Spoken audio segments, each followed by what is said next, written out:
Bueno, hermanos, hoy vamos a entrar a un tema que vamos a, como que dice, dar un paso más.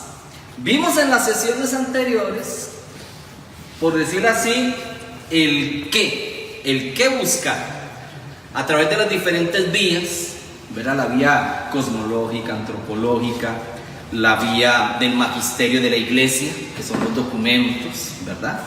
Los documentos como tales. Pero nos quedó una vía pendiente, es la vía de la revelación, o sea, la palabra de Dios. La palabra de Dios es tan profunda, ahí donde podemos encontrar una cantidad de mensajes, de enseñanzas. Esa es la palabra de Dios, como quien dice, como un océano. Un océano grande, como un mar, que usted no sabe hacia dónde ir, hacia dónde jalar, ¿verdad? Prácticamente. Mucha gente se desespera, mucha gente no sabe dentro de la palabra de Dios hacia dónde agarrar.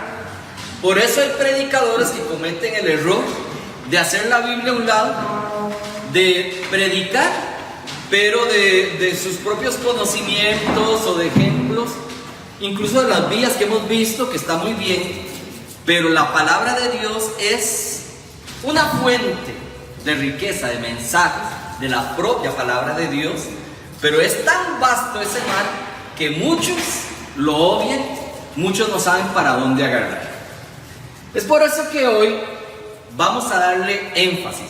Es tan vasto este tema que va a quedar en dos partes. Uno lo vamos a ver hoy y el otro de hoy en 8. ¿Dónde buscar el mensaje bíblico? Porque hemos visto dónde buscarlo en diferentes vías, pero hoy vamos a entrarle directamente y no a chapotear sobre estas aguas. Hoy nos vamos a consumir sobre la palabra de Dios. Sobre el mensaje vamos a decir, si lo queremos comparar, que vamos a estudiar 10 campos. En cada uno de estos campos se ha sembrado ya la semilla y vamos a ir a recoger frutos riquísimos, frutos muy diferentes uno del otro. Entonces no se va a empachar de uno solo, sino que vamos a hacer juntos un recorrido por 10 campos distintos donde usted va a encontrar 10 frutos diferentes. O sea que aquí vamos a salir más que ¿qué? Más que llenos, ¿verdad? Aunque a algunos ya se nos nota un poco, ¿verdad? Más que a otros, pero hoy vamos a salir más que llenos en las primeras 5 que vamos a estudiar hoy. Vamos a ver. Primer campo, el campo de las parábolas. Las parábolas, ¿qué son? Son ejemplos plásticos, por decirlo así. Son historias o cuentos, ¿verdad? Historias como tal, que basta aplicar a la vida de hoy para obtener ya la materia de nuestra predicación. La enseñanza de la parábola, traérnosla a nuestra vida diaria. Las parábolas fueron el vehículo preferido por Jesús para transmitir el mensaje. Jesús enseñaba a través de las parábolas. A él le gustaba, porque las parábolas era una forma más sencilla y más comprensible, ¿verdad? Para esos hermanos de esa época y también para nuestra propia época. Lo que hay que tener cuidado es de no caer en lo obvio, en lo elemental de la parábola, de repetir simplemente las palabras de la parábola. No repetirla, porque si decimos, por ejemplo, bueno, la parábola del tesoro y la perla, entonces que iban 2 tipos de personas. Uno era un buscador de perlas y se encontró una de mucho valor, y entonces ¿qué hizo cuando la encontró? Fue y vendió todo lo que tenía. ¿Para qué? Para comprar el terreno y quedarse con esa perla. Y decía Jesús en esa parábola, también el reino de los cielos es como un hombre que caminaba por la playa y se encontró un tesoro. ¿Y qué es lo que hizo? Lo mismo. Fue y vendió todo lo que tenía. ¿Para qué? Para comprar el terreno y quedarse con ese tesoro. Entonces nosotros decimos, bueno, ¿cuál es el mensaje de esa parábola? Bueno, que el reino de los cielos es muy valioso, que el reino de los cielos es como esa perla, como ese tesoro, y vale mucho, y hay que dejar todo para obtener eso. Sí, está muy bien, pero ahí usted lo que está haciendo es repitiendo lo mismo que ya la parábola le dice. La técnica como tal es ir más allá. Ir más que nada descubrir las cosas que dice la parábola, que mucha gente pasa por obvio. Tenemos que entresacar mensajes nuevos en esa parábola. No el mensaje que ya en sí es obvio para cualquiera que la lea. Entresacar mensajes nuevos y apropiados para la ocasión. En este ejemplo que les estoy dando, dice que las dos personas se encontraron. Uno se encontró un tesoro, el otro era un buscador de perlas. Hay una diferencia. Uno que se encuentra un tesoro que no estaba buscando, sin buscarlo. Y dice que así es el reino de los cielos. Hay muchos hermanos que se iniciaron en este camino del Señor sin tener ni idea de lo que se iba a encontrar. Y así se tiraron. Y cuando encontraron ese tesoro, ¿qué hicieron?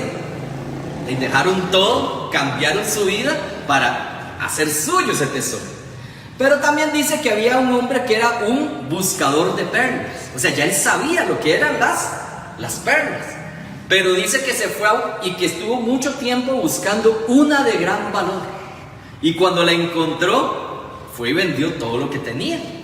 Hay muchos hermanos, como muchos de los que estamos acá, que ya han recibido formación, que ya han estado en cursos, que quizás pertenecen a algún equipo de servicio, lo que sea. O sea, ya saben cuál es la perla, pero han venido aquí para encontrar una de mucho más valor. Y esa perla preciosa, ese tesoro escondido, es el mismo nombre, es Cristo Jesús. Amén. Amén. Entonces ven cómo le encontramos un mensaje que es sacar un mensaje nuevo, ¿verdad? Como ir más allá, descubriendo que el buscador de tesoro, el del tesoro no lo andaba buscando. Y el de la perla la anduvo buscando con mucho esmero. Entonces, en esos detalles que a veces uno lo lee, pero no se pone a analizar, es donde podemos encontrar un mensaje oculto. Hijo, sí, señor. Es donde vos estás aplicando lo de arriba, que dice que basta aplicarlo a la vida de hoy. Acaba de decir que nosotros, algunos pertenecemos a un ministerio o a los servidores y andamos buscando una perla más grande. Algo más grande, exactamente. Veamos otro ejemplo, ¿verdad? Esta parábola, ¿cuál es? Con solo ver el dibujo, ¿cuál le recuerda? El hijo pródigo. El hijo pródigo. Vamos a ver en Lucas capítulo 15. Lucas capítulo 15, versos del, ¿qué dice? Del 11 al 20. Esta parábola, pues casi que muchos se la saben de memoria, pero vamos a intentar encontrar el mensaje oculto o profundizar más en ese mensaje. Lucas 15, del 11 al 20, que dice: Jesús contó esto también. Un hombre tenía 2 hijos, y el más joven le dijo a su padre: Padre, dame de la herencia que me toca. Entonces el padre repartió los bienes entre ellos. Pocos días después, el hijo menor vendió su parte de la propiedad, y con ese dinero se fue lejos, a otro país, donde todo lo derrochó llevando una vida desenfrenada. Pero cuando ya se lo había gastado todo, hubo una gran escasez de comida en aquel país y él comenzó a pasar hambre. Fue a pedir trabajo a un hombre del lugar que lo mandó a sus campos a cuidar cerdos. Y tenía ganas de llenarse con las algarrobas que comían los cerdos, pero nadie se las daba. Al fin se puso a pensar: ¿cuántos trabajadores en la casa de mi padre tienen comida de sobra, mientras yo aquí me muero de hambre? Regresaré a casa de mi padre y le diré: Padre mío, he pecado contra Dios y contra ti. Ya no merezco llamarme tu hijo. Trátame como a uno de tus trabajadores. Así que se puso en camino y regresó a la casa de su padre. Palabra de Dios. El resto de la historia la conocemos, ¿verdad? ¿Qué hizo el padre cuando vio el hijo donde venía? Véanlo aquí. Salió corriendo a restaurarle el corazón. Vean lo que bonito, ¿verdad? Aquel hijo venía como Vacío sin el corazón. vacío, con el corazón partido, desanimado, triste. Triste era un piropo, ¿verdad? Y viene ese padre, vea qué lindo. Y siempre nosotros hemos dicho, bueno, ¿ese padre quién es? Dios. Dígalo sin miedo. Nuestro Padre Celestial, ¿verdad? Que viene en búsqueda. Ese es el mensaje que ya sabemos, que leemos. Pero si nos vamos más allá a analizar, veamos la actitud del joven. Dice que él, cuando se le acabó la plata, la chichosca, cuando vivió la vida loca y quedó en la quiebra, en la bancarrota, inmediatamente él, ¿qué es lo que dice? Dice que fue a pedir, ¿qué? Limosna. Trabajo. No fue a limosnear, sino que fue a buscar trabajo. Que es que él era muy trabajador antes. No, entonces vea que vamos descubriendo cosas simplemente por lo que vamos leyendo. Él no era un trabajador, más bien él era hijo de papi, ¿verdad? Él se lo había dado todo, le dieron su buena parte de la herencia, se fue a vivir la vida y de lo que pasa con la plata, lo malo de la plata es que se gasta. Y hay que trabajar, ¿verdad? El que no trabaja, no coma, que no coma. Esos son los que más comen. Y esos son los que más comen. ¿Por qué? ¿Por qué me ve así, hermana? ¿Por qué? Mire, el hermano se fue a buscar trabajo y que consiguió un trabajo muy bueno, como él quería. Consiguió uno cuidando cerdos. Entonces al principio empezó a practicar ese trabajo, inclusive, pero le iba muy bien, ¿verdad? Ese trabajo. Llegó a ser cuidador de cerdos 1, ¿verdad? Clase A seguramente. No, él le fue bastante mal. Dice que no le alcanzaba ni para comer. O sea, él deseaba comerse la comida de los cerditos. Entonces él era muy inteligente, porque en eso dijo, al fin, en el verso 17, y ahí es donde podemos encontrar un gran mensaje.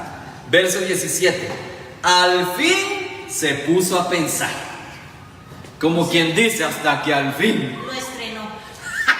lo estrenó, dice el hermano, hasta que al fin se puso a pensar. Quiere decir que todo lo que había hecho antes lo había hecho de forma impulsiva.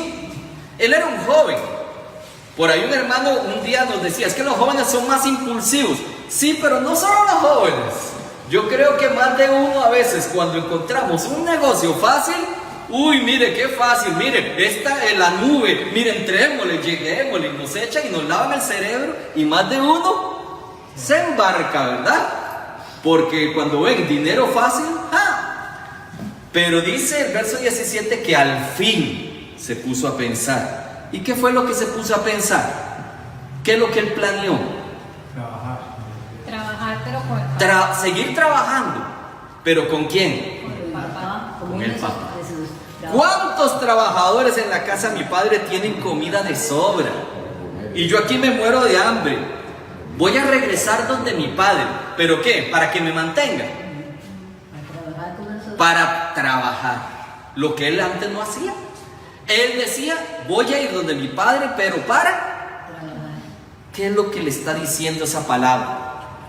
¿Cuántas personas el Señor los rescata, les devuelve el corazón, les llena ese vacío, pero la actitud que debe ser es, oh, gracias Señor, me volviste el corazón, volví a tener vida, pero ahora es para trabajar para ti.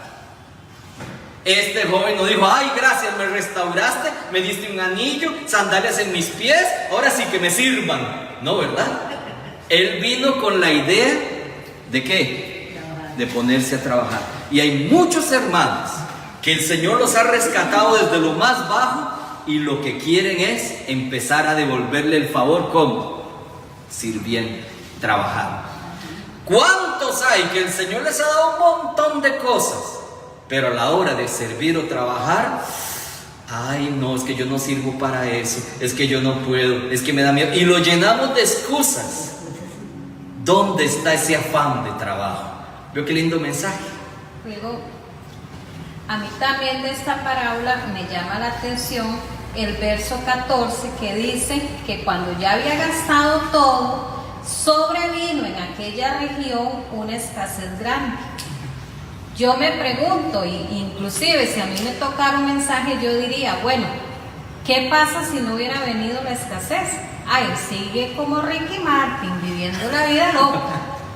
Pero ¿qué es lo que pasa? Que muchos somos ese hijo pródigo. Cuando nos viene la escasez y nos viene el problema, buscamos al Dios bombero, al Dios que nos apaga, que nos salva, Pero si no le hubiera venido esa escasez en ese pueblo, quiere decir que nunca hubiera recapacitado. Si no le suena la tripa, ¿no? Se acuerda de su padre. No, ahí estuviera todavía. Entonces, ese también es un mensajito.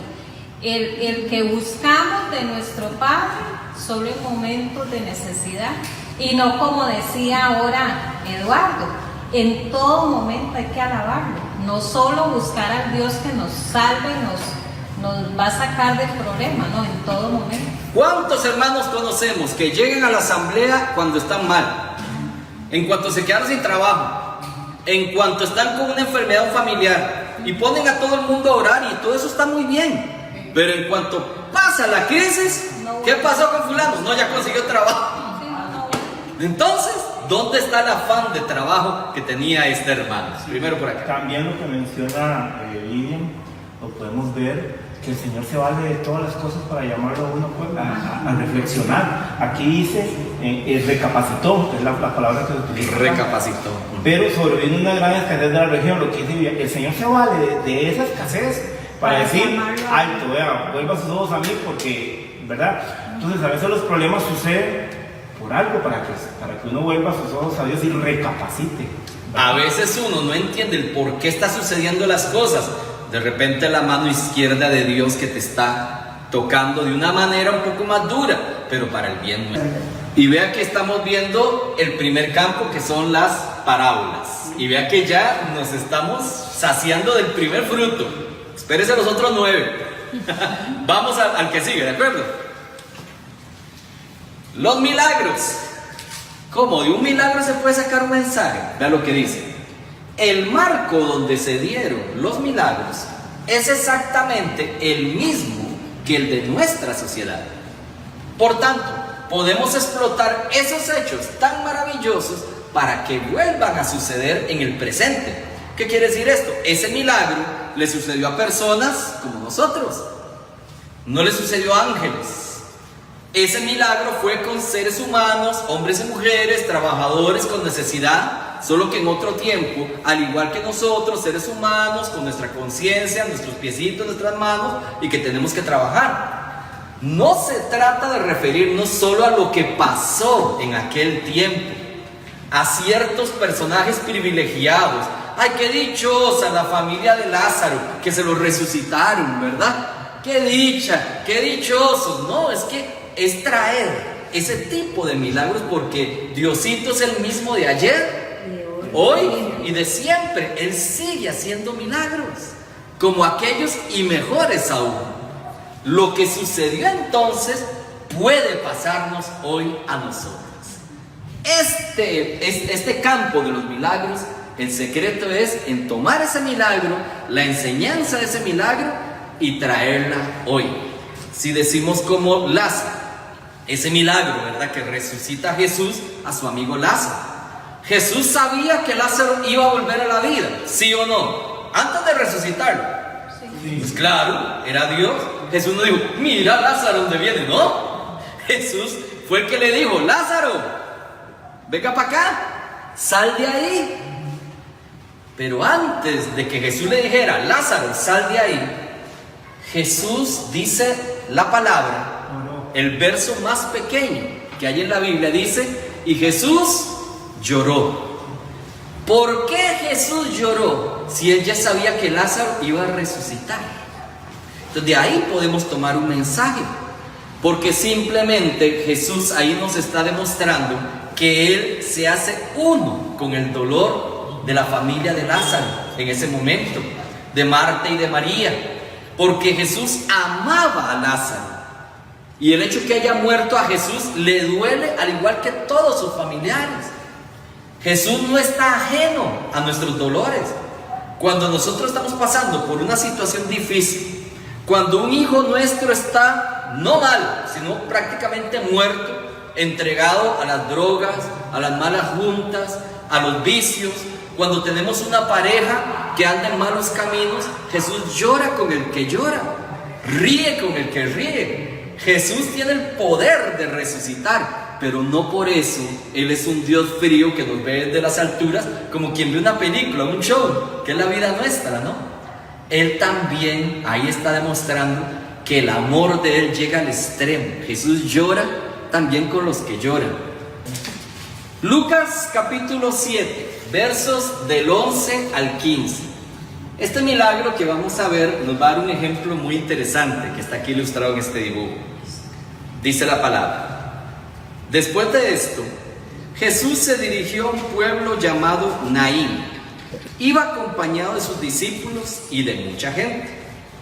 Al llegar cerca del pueblo, vio que llevaban a enterrar a un muerto, hijo único de su madre, que era viuda.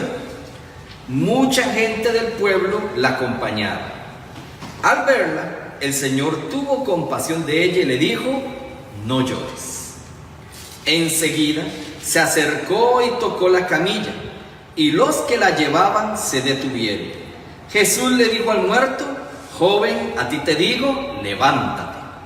Entonces el que había estado muerto se sentó y comenzó a hablar, y Jesús se lo entregó a la madre. Palabra de Dios. ¿Hemos escuchado este relato? Sí. Este es el milagro de la viuda de Naín. Naín es el pueblo y podemos encontrar varios mensajes. ¿Cuál es el mensaje? El obvio.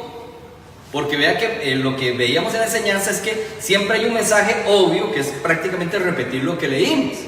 El obvio es: qué poderoso que es Jesús, que resucitó a ese muchacho y se lo devolvió a la mamá. Ese era el poder de Jesús. Qué dichosa la mamá, porque le devolvió al hijo, ¿verdad? Eso es lo que dice la palabra, pero ahí simplemente estamos repitiendo lo que ya está aquí. Pero podemos ver varias cosas ocultas que están en el mismo texto. Primero que nada, veámoslo así: había dos desfiles. Dice la palabra en el verso 11: Jesús se dirigió ¿a dónde? A un pueblo llamado Naín. O sea, Jesús viene saliendo de Naín o va para Naín. Va para Naín, ¿verdad? Y venía acompañado de ¿quiénes? Véanlo ahí. Acompañado de sus discípulos y una gran multitud. Entonces viene un desfile. Viene Jesús con un montón de gente. ¿Cómo venía esa gente con Jesús? ¿Cómo se siente andar con Jesús?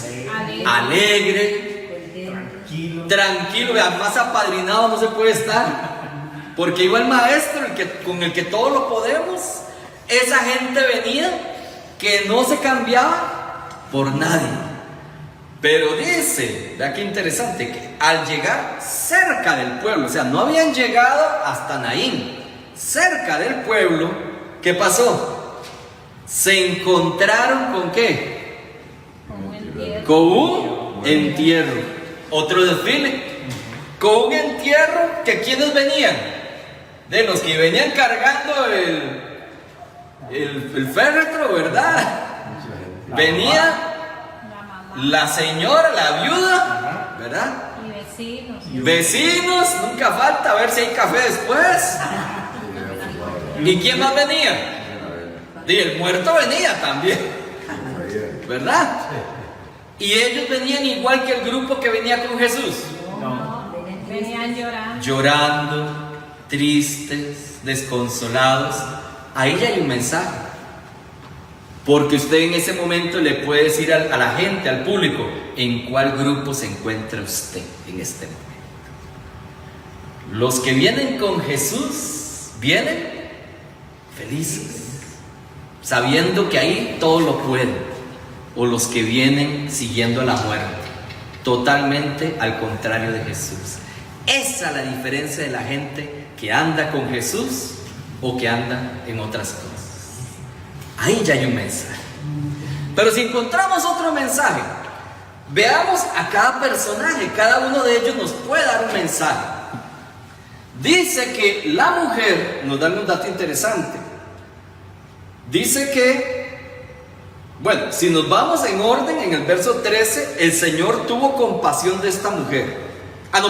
En el verso 12. Dice que al llegar cerca del pueblo, vio que llevaban a enterrar a un muerto. Ahí pudo haber quedado solo el texto, pero el texto nos da más información. No solamente era un muerto, dice que era ¿qué? Hijo único de su madre, que era viuda.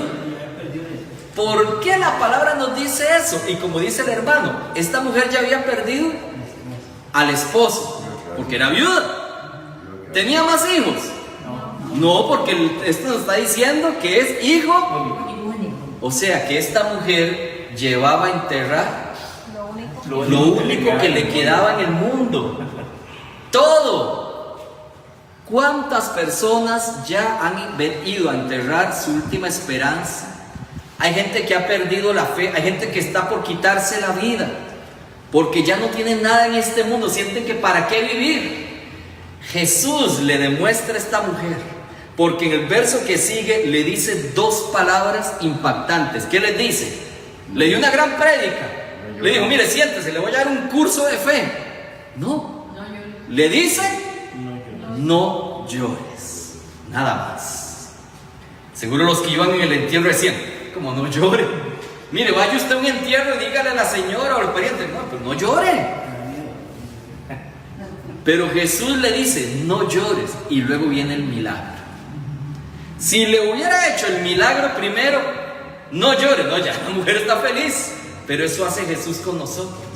Jesús primero nos consuela, nos dice, no llores, tranquilo, confíe, y después viene el milagro.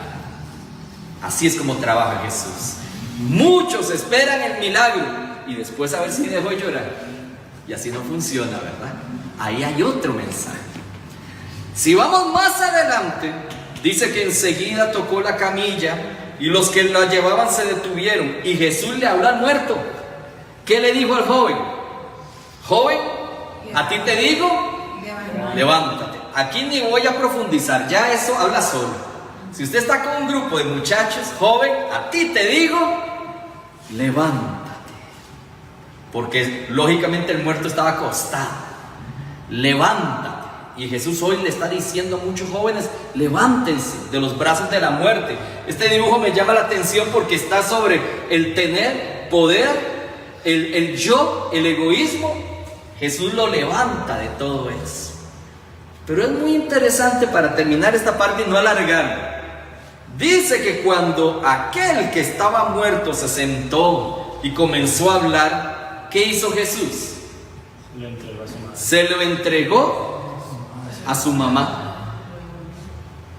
Cuando Cristo ha resucitado a una persona de los brazos de la muerte, cuando un joven ha sido rescatado de la droga, del alcoholismo, de la mala vida, cuando estaba en una mala situación y Dios le repara trabajo a una persona y Dios le repara bendición, Jesús lo está devolviendo al nicho familiar. No le está diciendo, ahora sí vaya, predique, vaya de testimonio, haz lo mismo. No, se lo entrega a su mamá. ¿Por qué? Lo que está demostrando es que cuando el Señor nos ha rescatado, en el primer lugar que tenemos que dar frutos y ser agradecidos es con aquellos, con los que sufrieron con nosotros. Esta señora sufrió con ese muchacho porque estaba muerto y ahora Jesús se lo devuelve vivo a esta mujer. ¿Cuántos son rescatados y se olvidan de la mamá y se olvidan de la familia? Porque ya prosperé, porque ya me fue bien, y no contribuyen ni ayudan nada con aquella que tanto se esmeró y sufrió por ellos. ¿Ven el mensaje?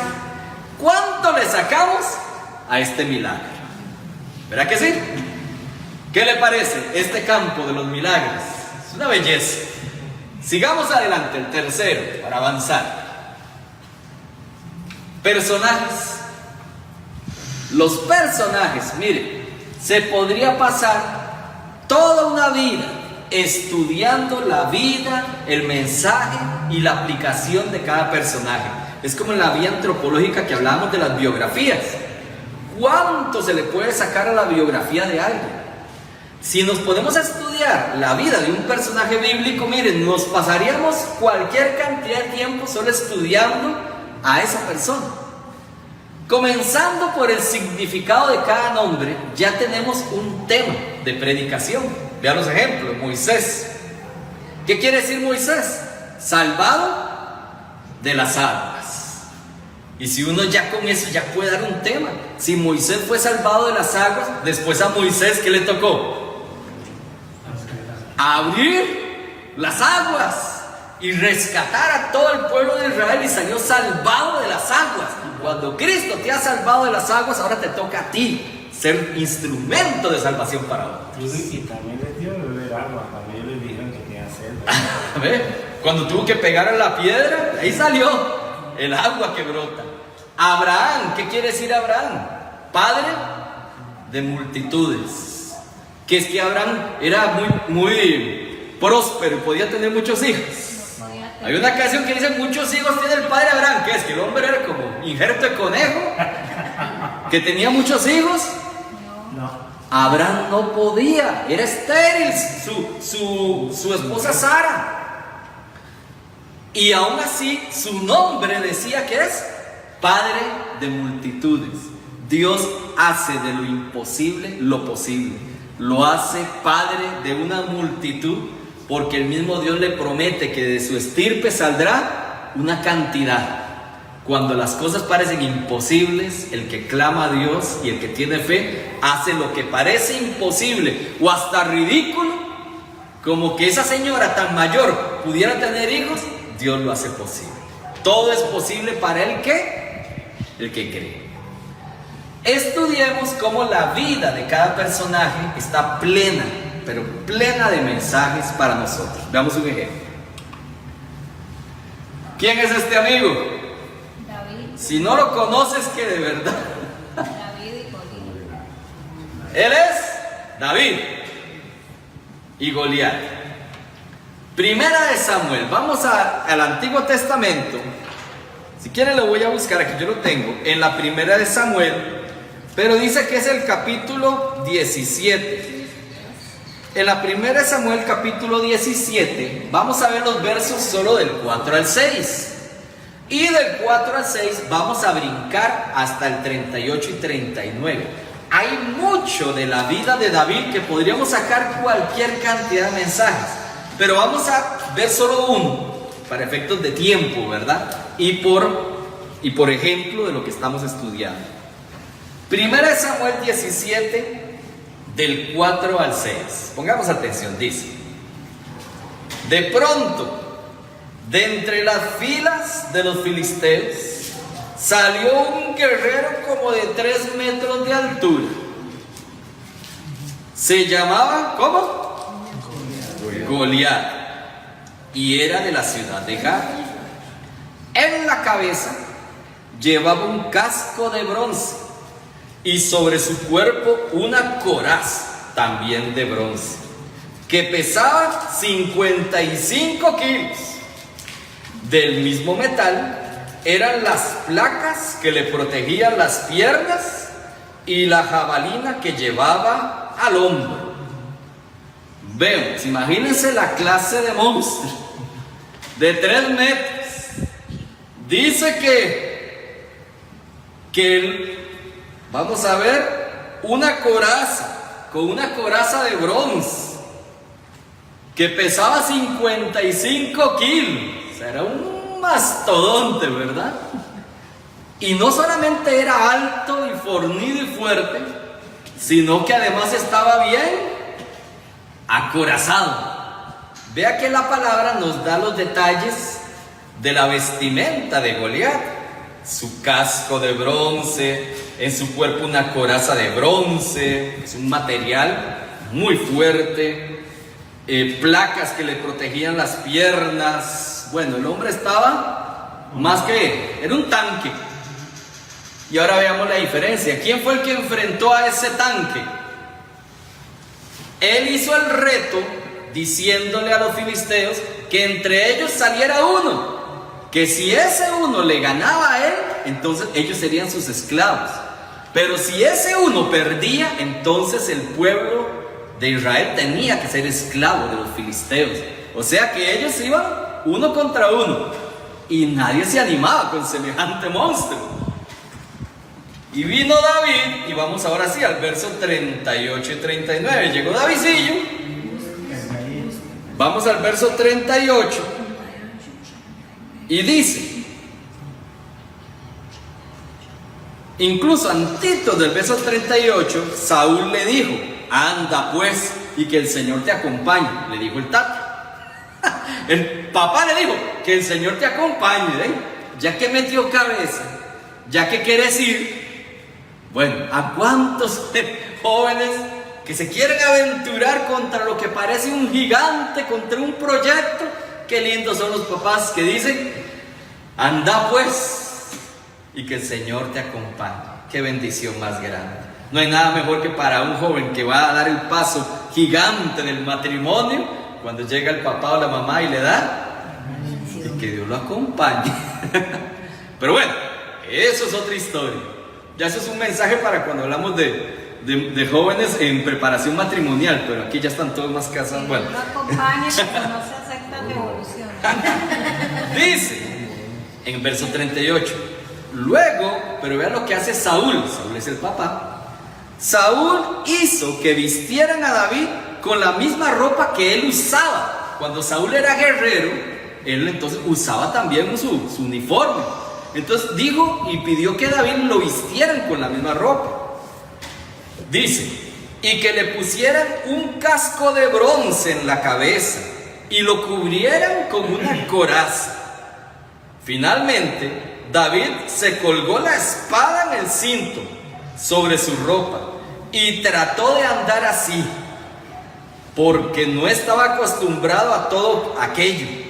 Pero enseguida le dijo a Saúl: no puedo andar con esto encima, porque no estoy acostumbrado a ello. Entonces se quitó todo aquello, tomó su bastón, escogió 5 piedras lisas del arroyo, las metió en la bolsa que traía consigo y con su onda en la mano se enfrentó con el filisteo. Palabra de Dios. Ya sabemos cómo le fue. Ya todos están espoleados. Ya todos saben cómo termina. ¿Y qué? David llevaba el casco, el tata, la coraza. Dice que el papá lo vistió con lo que él usaba. Pero David intentó caminar y dice que no podía ni caminar con eso. Entonces David se quita toda esa coraza, todo ese balandrán, diría mi mamá, en paz descanse. Se quita todo eso y se va a luchar. ¿Qué le dice a ustedes? ¿Qué mensaje siente usted? No, digo yo que él llevaba 3 armas: la coraza de la fe, el casco de la salvación y la espada del espíritu. En este momento no lleva espada, sino las piedritas. La onda del espíritu. La onda. Muy bien, pero hay algo más. También a mí me queda que a veces nosotros cargamos muchas cosas que nos impiden enfrentarnos a situaciones que nos pasan en la vida. Es muchos, y como David, usted no puede ir con las mismas armas o con la misma coraza de otro. Cada uno tiene que ir con sus propias defensas. Cada uno enfrenta a sus gigantes de manera distinta, de manera diferente. La armadura del papá no le servía al hijo. Muchos padres cometemos el error de querer que nuestros hijos sean una fotocopia y que no cometan mis mismos errores. Y eso es muy noble. Pero también es necesario que nuestros hijos vayan aprendiendo a librar la batalla con las armas que Dios le va dando. No le podemos traspasar nuestra misma armadura. Lo que podemos es, como dijo Saúl, y que Dios te acompañe. ¿Y Dios le acompañó? Claro. En ese momento él, como dice el hermano, con la armadura de la fe, logra derrotar al gigante. No con una coraza, no con un casco, pero sí con algo mucho más valioso. La fe que tenía en el Dios que lo hizo dar el paso hacia adelante y enfrentar a semejante gigante. No hay enemigo grande para el que cree y el que se confía en Dios. Amén. Amén. Entonces vean el mensaje que sacamos leyendo un poco, porque todo el mundo se sabe la historia de David y Goliat, pero ¿cuántos se van a la Biblia a empezar a ver esto? Y dicen, mira qué vacilón, que el papá le quiso dar la armadura y él no la quiso. Ya hay un mensaje, pero eso nadie lo sabe porque se conoce la historia, pero quizás muy pocos han ido a buscarla. En cada personaje, si nos vamos a esa historia, encontramos mensajes bellísimos. Número 4, las guerras. ¿Cómo las guerras? Tan fea que es la guerra, ¿verdad? Tan sangrienta, tan grosera, me decía una señora. Las guerras, ahí podemos encontrar mensajes también en la palabra de Dios. Todas las batallas que nos presenta la Biblia son símbolos de la lucha diaria del creyente. Hay que verlas bajo esta óptica para descubrir su verdadero significado. Como vimos al principio, si nos vamos a la parte histórica, sí, la guerra que hubo en aquellos tiempos, entonces lo que estamos es estudiando historia. Pero aquí no queremos historiadores, aquí queremos pescadores de hombres, ¿verdad? Entonces, lo que vamos a hacer es tomar esa batalla que narra la Biblia, pero traerla a la lucha, a la batalla espiritual que tiene el hombre en estos momentos. Por ejemplo, vamos a la segunda de Samuel, ahí cerquita de donde estamos en la primera de Samuel, en el capítulo 11. Vea, la segunda de Samuel, que es el siguiente libro, nos sigue hablando del mismo personaje. Vea qué interesante, de David. Vea David, solo que ahora él es el rey David. Ya Davidcillo no es aquel que mataba gigantes con una onda, no. Davidcillo ahora es el rey David. El rey David, y libró muchas batallas, muchas guerras que están en la Biblia, y salió más que victorioso, excepto en esta guerra, en esta batalla. Dice la segunda de Samuel en el capítulo 11, del 1 al 4, la historia de David y Betsabé. Dice, ya están contando el mensaje y de hecho la lectura. Dice, en cierta ocasión, durante la primavera, que es cuando los reyes acostumbran salir a campaña, o sea, a hacer batallas, a hacer guerras, David envió a Joab y a sus oficiales con todo el ejército israelita, que ya él mandaba al ejército, y destruyeron a los amonitas y sitiaron la ciudad de Rabá. David, sin embargo, se quedó en Jerusalén.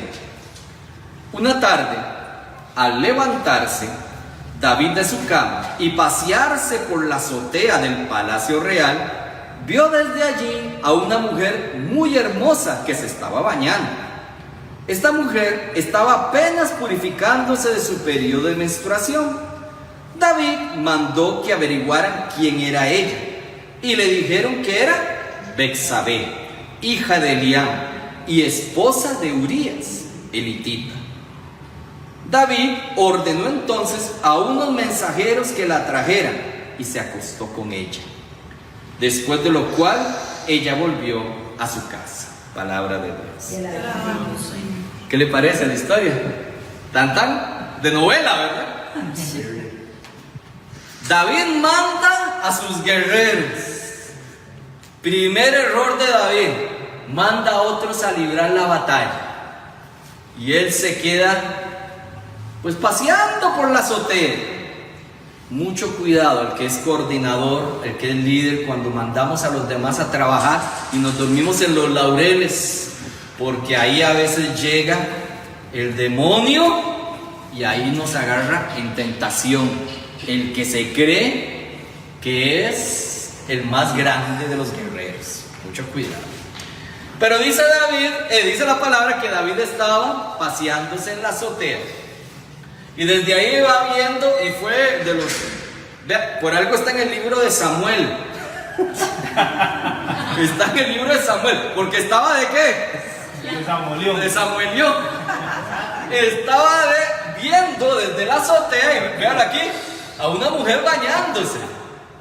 La mujer ni idea tenía, ¿verdad? Eso fue ocurrencia mía.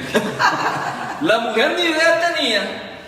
Y donde va viendo David eso, entonces de una vez pregunta, vea, ¿cuál es el Facebook de esa muchacha? Oiga, averigüeme el WhatsApp. O sea, se interesa en más información. No se conformó con el show. No, él quería saber más. Y cuando le dicen, es la hija de fulano, está bien. De la familia tal, está bien. Casada con... ¿verdad? Y cuando le dicen que es la esposa de Urías, que es uno de los soldados del ejército de David, dice, venga, dígale que yo le invito unos tragos. Y la invita y cae ¿en qué?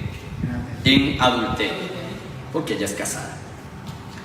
Ya la historia sigue más adelante, porque la cosa no terminó ahí, la cosa fue peor. Pero ya ahí vemos que el David que vence a un gigante de 3 metros, a Goliat, pierde una batalla muy importante. Ella hasta sale embarazada y todo. De hecho la deja embarazada y todo, ¿verdad? Y fue una torta tremenda. Pero él pierde una batalla contra sus propios deseos, apetitos e instintos. ¿Cuántas historias conocemos de grandes servidores, hermanos predicadores, gente de Dios que sucumben a la tentación? Historias tremendas que caen por un momento de debilidad. Es por eso que mejor David se hubiera ido a la guerra con todos los demás. Cuando usted deja de pelear, cuando usted deja de luchar, cuando usted se confía que yo soy el rey, ahí es cuando cometemos el mayor error.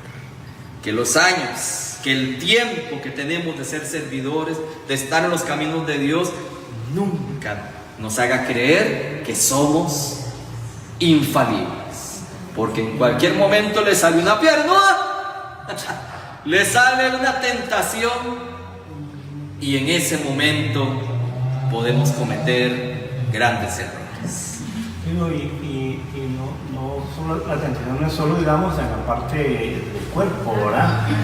Puede haber licor, puede haber, no sé, mil y una cosa, hurtos, no sé, ¿verdad? Hay tanta cosa, tanta tentación que hay a veces, ¿verdad? Que le dicen a uno, mira, nadie se va a dar cuenta, dame eso, yo te lo pago por aparte. Un mal negocio, sí. Un negocio fácil. Hay tantas maneras. El demonio tiene acceso a la base de datos de a la computadora que es nuestra mente, y nos pega en las partes más débiles. Pero todo lo podemos en Cristo, que nos fortalece, pero en Cristo. Pero cuando dejamos que otros sean los que vayan y se formen, pero yo ya no voy a la formación, yo ya estoy muy formado. ¿Yo para qué voy a seguir en cursos? No, hay gente que no le preocupa seguirse formando, porque creen que ya todo lo sabe. A veces dicen, es que yo ni pecaste. Yo soy santo. Sí. Muy bien. Hasta que antes cuando yo soy eso. Y vea que de una guerra sacamos un mensaje. Hay otras guerras increíbles de donde sacamos grandes mensajes, pero vea lo que podemos conseguir. Vamos a la última por hoy. Las preguntas, esta es de mis favoritas y es de las más sencillas. Dice: en la Biblia existen muchas preguntas que el hombre le hace a Dios o Dios le hace al hombre. Existen preguntas de la Biblia que debemos formularnos en nuestros tiempos. Hoy en día, estas preguntas ya nos dan mensajes. Preguntas cuando le preguntan a Jesús, Jesús, ¿dónde vives? Preguntarle a nosotros al Señor. O usted le pregunta, Señor, ¿dónde vives? ¿En dónde te encuentras? ¿Eres tú el que había de venir o debemos esperar a otro? Como le dijo Pilatos a Jesús, ¿qué es la verdad? Cuando nos preguntamos eso, nos da una gran enseñanza. Si estamos detrás de la verdad o estamos viviendo una mentira. ¿Eres tú el rey de los judíos? Aunque la respuesta, la contestación no está explícita, hay que responderla en nuestros corazones. En ocasiones conviene guardar silencio y esperar que sea Jesús en nuestro corazón el que nos dé la respuesta. Nos sorprenderá la nitidez de la voz de Jesús en nuestro corazón cuando hacemos silencio y dejamos que Él sea el que responda. Y eso es un gran mensaje. Jesús generalmente no enseñaba imponiendo su opinión, sino que prefería que del fondo del corazón humano surgiera la respuesta. Veamos unos ejemplos, pero les voy a pedir que no respondamos. Cada uno haga silencio y respóndase a sí mismo a las siguientes preguntas. ¿Me amas? Ustedes, ¿quién dicen que soy yo?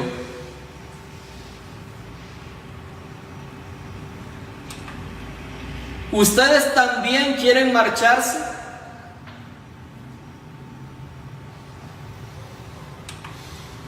¿Qué buscan?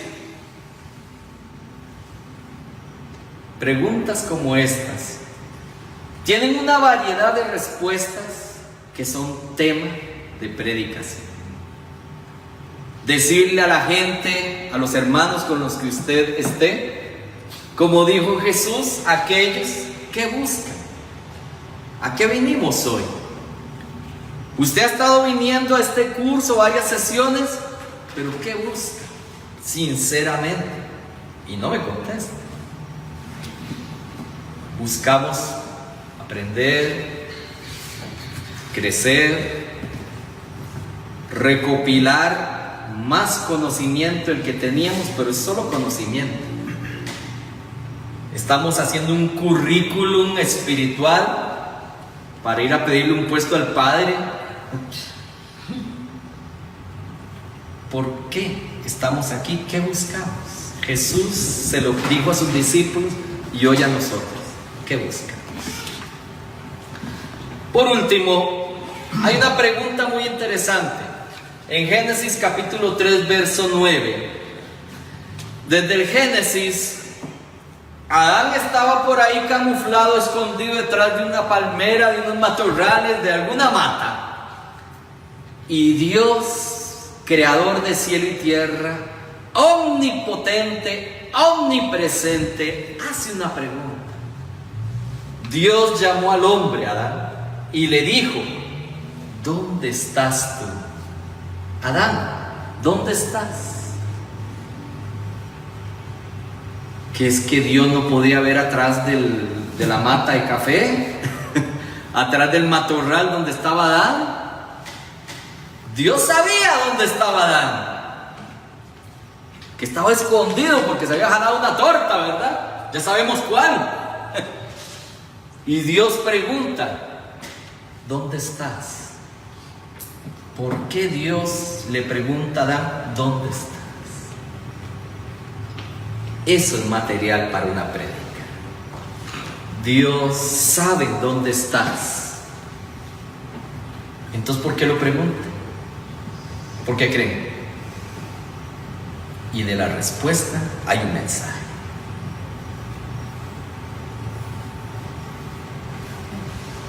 Vamos a pedirle hoy al Señor que nos ubique, porque hoy Dios te está preguntando: ¿dónde estás?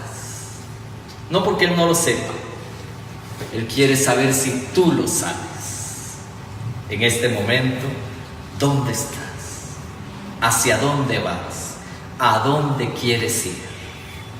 Cuando nos preguntamos esto, muchas veces hay que detenernos, porque el que no sabe en dónde está, mi hermano, mejor no dé un paso más. Cuidado, Porque se pierde. se pierde. Si usted no sabe en dónde está, mejor no avance. Se va a perder más. Se va a perder más, dice el hermano. Hay que a veces hacer un alto en el camino, como el que estamos haciendo hoy, preguntarnos dónde estamos y ahora sí seguir adelante. Amén.